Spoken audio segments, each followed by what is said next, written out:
Muy bien, estamos listos para la entrevista. Nos acompaña Miguel Seminario, director del Museo Electoral y de la Democracia del Jurado Nacional de Elecciones, y por supuesto le damos la bienvenida en un día tan importante como es hoy. ¿Qué tal, don Miguel?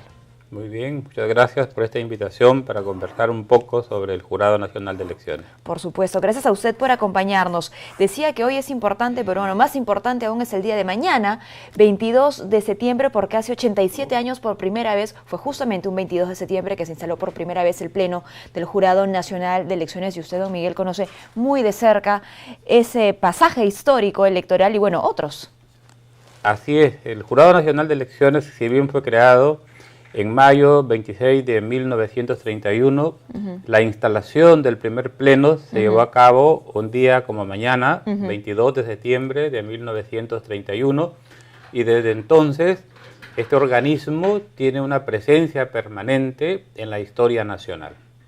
Muy bien, así es, estamos a puertas de celebrar pues este hito electoral en nuestra historia, y van a pasar, bueno, el día de mañana 87 años. ¿Podríamos hablar sobre la evolución misma del Jurado Nacional de Elecciones, sobre cómo se conformaba también el Pleno, cómo se elegían a sus miembros, cómo lo vemos el día de hoy?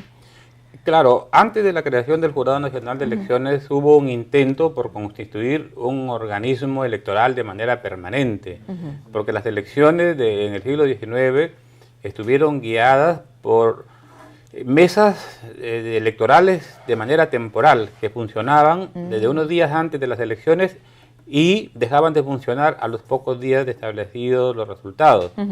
Y así ocurrió en cada proceso electoral. Y fue recién en 1896 en que se constituye un organismo con carácter permanente, pero que fue disuelto en 1914.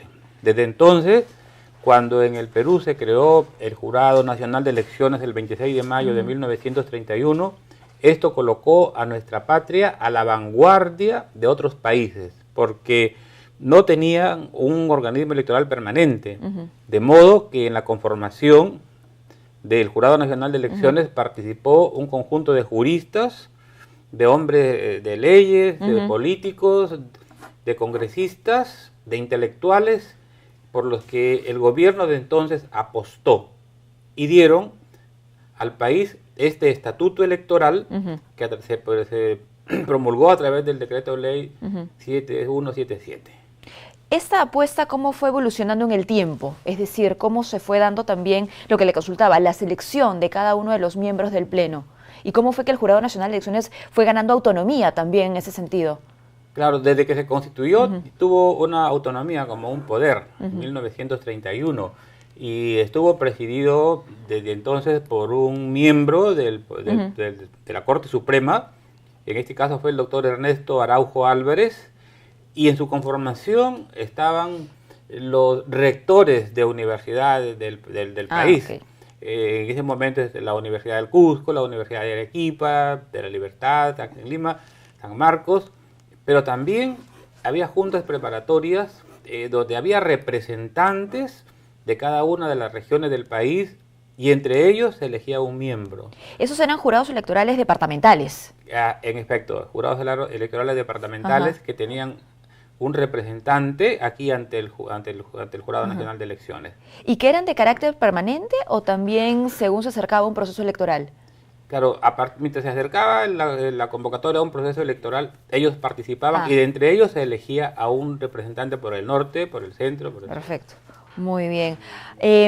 Si tuviésemos que hablar del aporte que ha establecido el Jurado Nacional de Elecciones en el fortalecimiento de nuestra democracia a lo largo de los años, ¿qué podría usted mencionar? Y bueno, que sigue siendo el máximo organismo electoral, y el fortalecimiento de la democracia, la construcción de la ciudadanía, tiene que ver bastante con el Jurado Nacional de Elecciones, porque desde aquí, aparte de la función fiscalizadora, de proclamación a los candidatos ganadores, tiene una función de educación cívica ciudadana permanente.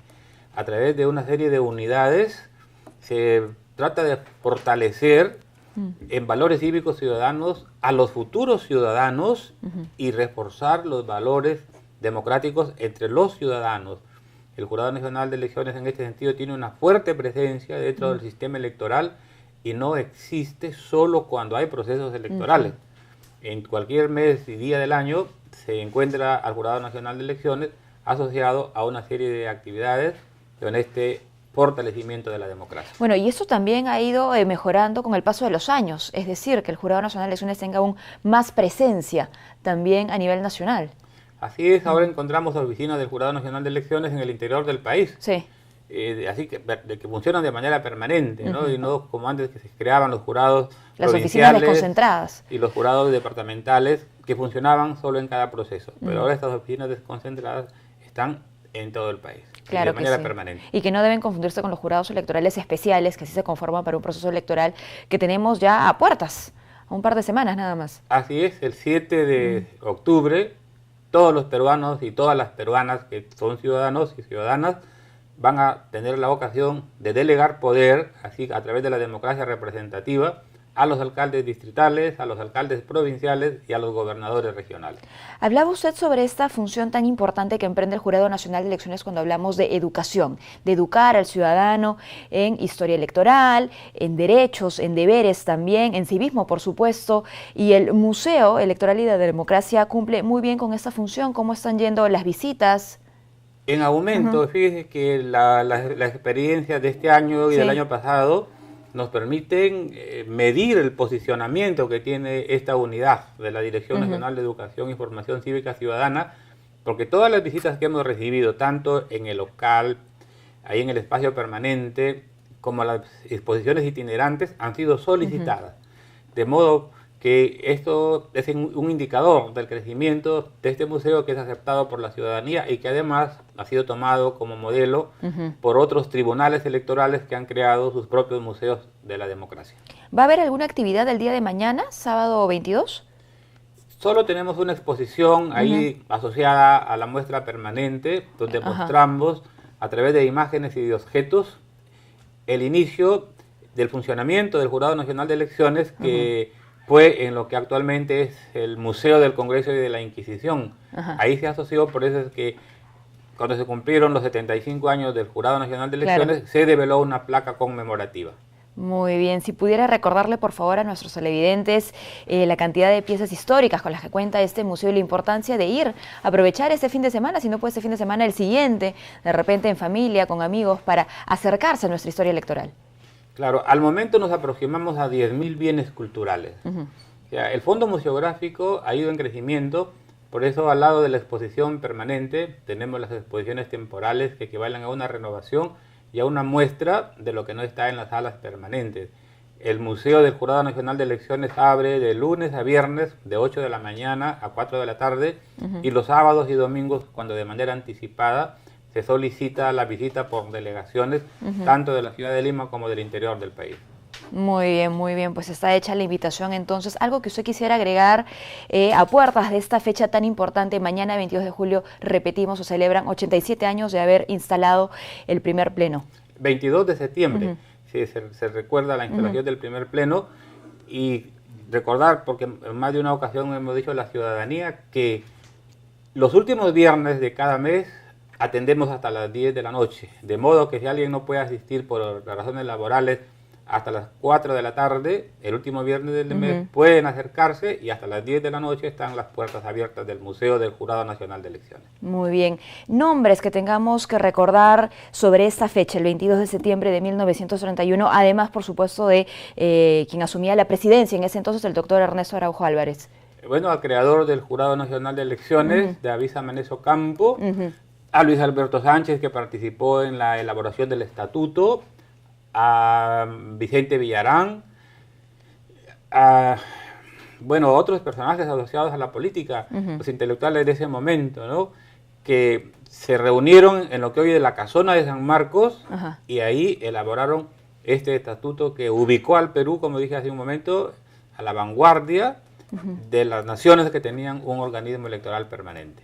Y ya para finalizar, ¿cuál cree usted que pueden ser los desafíos que tiene hoy por hoy, luego de 87 años, el Jurado Nacional de Elecciones para seguir en esta ruta de fortalecer nuestra democracia y trabajar para la gobernabilidad del país? Bueno, seguir a través de la educación cívica ciudadana como una tarea permanente, motivando estos valores democráticos de igualdad, libertad, tolerancia, pluralismo, inclusión y respeto. Porque de esta manera los futuros ciudadanos aprenderán cuál es el camino de la democracia y cómo tenemos que practicarla para el fortalecimiento de nuestro país, que casi a las puertas del bicentenario de la independencia tiene que reflexionar sobre lo hecho en estos 200 años de vida independiente. Y reflexionemos hoy, no esperemos al 2021. Muchísimas gracias, don Miguel, por habernos acompañado. Hemos conversado con Miguel Seminario, director del Museo Electoral y de la Democracia. Hacemos una pausa, no se muevan, retornamos con mucho más.